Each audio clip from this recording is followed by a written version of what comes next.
Today, we are going to discuss how to properly fuel your body if you participate in a high intensity intermittent activity like basketball, American football, gymnastics, ice hockey, soccer, if you row crew, or if you just like to do HIIT type workouts.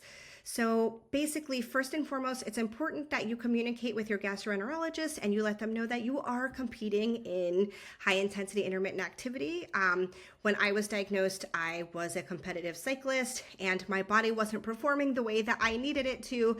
And ultimately, my doctor helped me realize, well, you're in a severe flare. You shouldn't be doing 50-mile road races.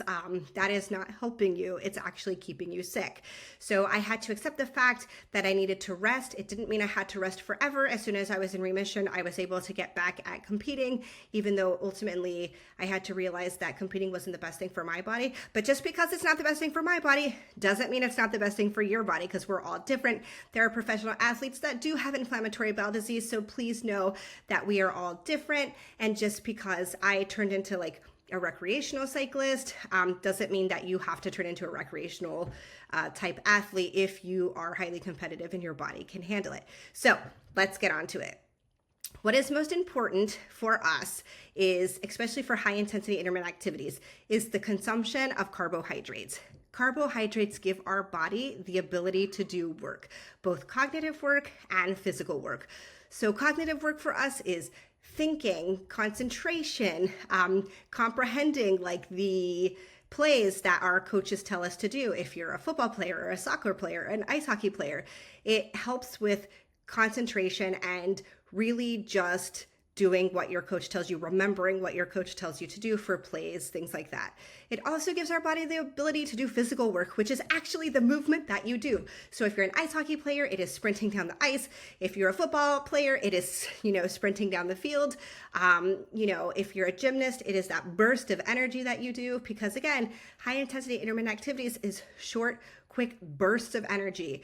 And so carbohydrates, though all macronutrients are important, and again, our macronutrients are carbohydrates, proteins, and fats, carbohydrates are what gets stored in our body as glycogen stores.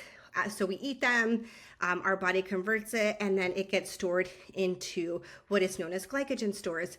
And glycogen stores are essentially our energy stores, okay? Carbohydrate is the only macronutrient that, gets stored in as glycogen. And so basically what happens is when you are competing in a high intensity intermittent activity, after your body uses what quick energy you have, it taps into glycogen stores. The glycogen gets converted to glucose, and then your body uses that glucose as fuel. One question I get a lot is, well, why can't I drink Gatorade Zero? Well, Gatorade Zero has artificial sweeteners.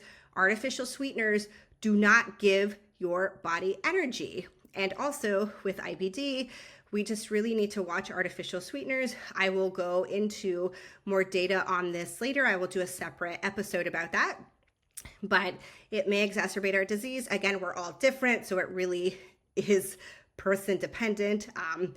But it is important that, if we're going to drink a oral rehydration like Gatorade, or it's also known as an electrolyte solution, it's important that it is normal Gatorade, because it is the sugar in the Gatorade that our body is going to use as fuel. And Gatorade Zero simply just has electrolytes, which yes, our bodies need electrolytes. However, our bodies also need sugar, because that is what is our energy source. It's a quick energy source for our bodies. And so I'll just give an example. Let's say that you are an ice hockey player. You have a game at 2 p.m. You really want to eat 2 hours before. You want to ensure you are having a meal with carbohydrate, with protein, with some fat, and definitely fluids. 30 minutes before game time, you want to have a simple carbohydrate. So what is a simple carbohydrate? Well, that is quick energy for your body. So this is anything that roughly has 15 grams of carbohydrate. So that could be a Welch's gummy packet. It could be Haribo gummies. It could be chewy granola bars. Chewy granola bars tend to have less fiber. You really want something with 2 grams of fiber or less. 30 minutes to an hour before going into your activity. It is Lifesaver hard candies, like 4 candies. It is even leftover Halloween candy. I know, right? Isn't that crazy? Don't throw away that Halloween candy because, again, anything with 15 grams of carbohydrate, you can eat 30 minutes before your event and your body will use that as energy.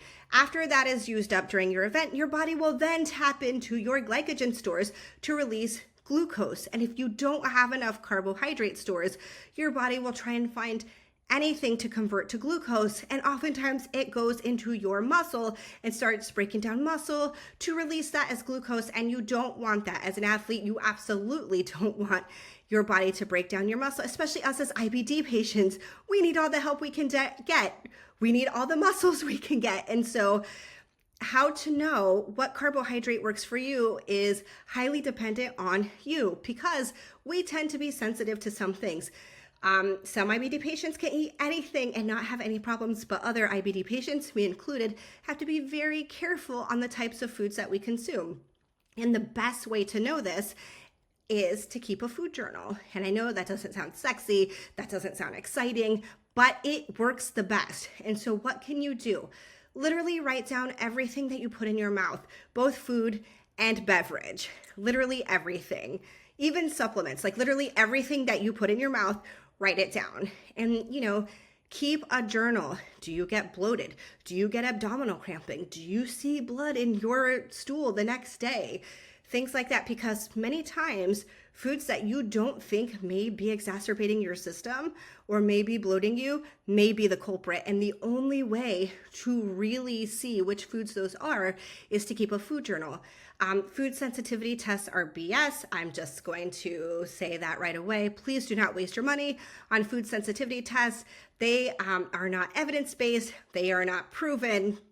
And so you're really just wasting your money and being told that you're sensitive for foods that you most likely are not sensitive of.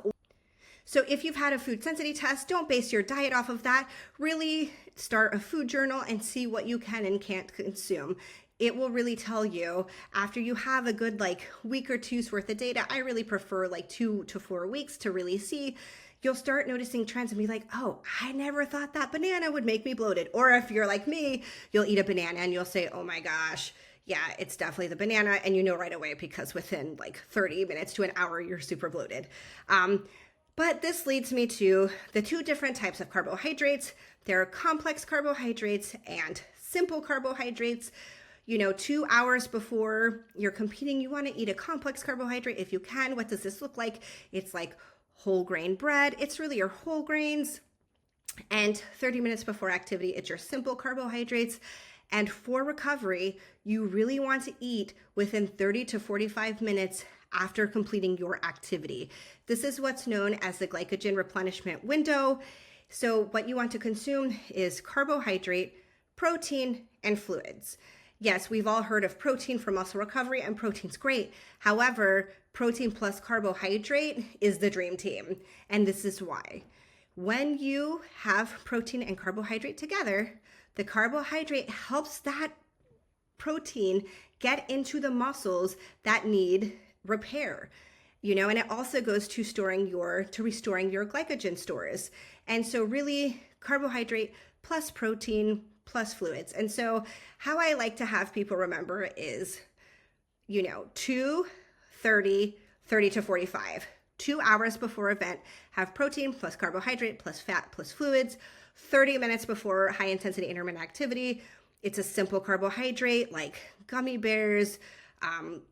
If you literally can't put any, this also could be like raisins, just a little box of raisins. So if you turn the packet over and you see total carbohydrates as 15 grams, or it's a little higher than that, that is your ideal number. But it could be simple things that you could put in your workout bag.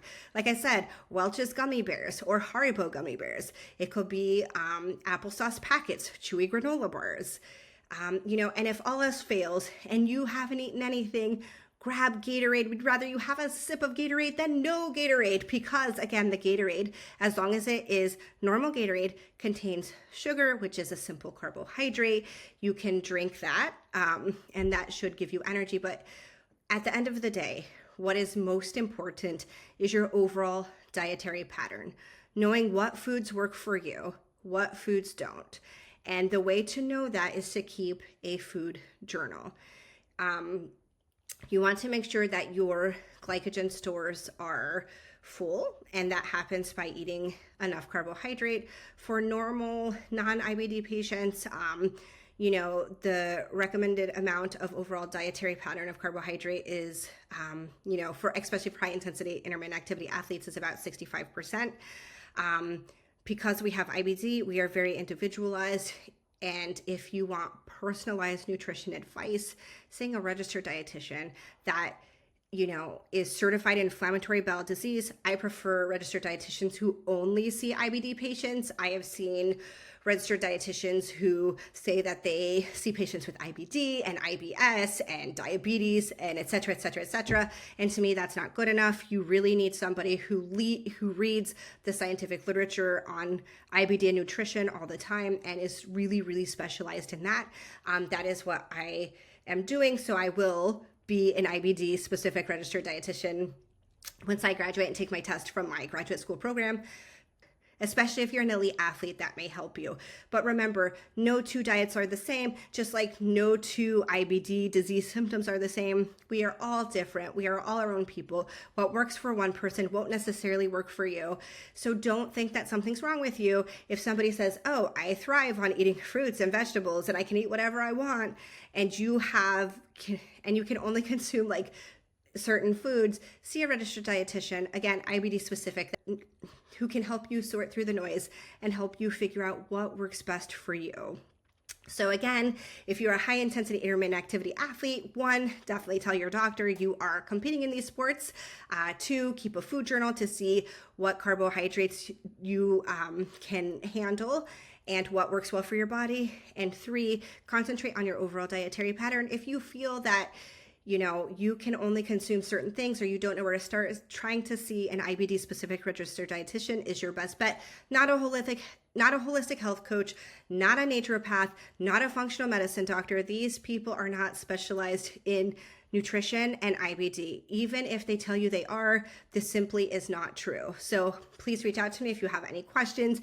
I do check my messages. I will be happy to respond, and I hope you all have a wonderful day.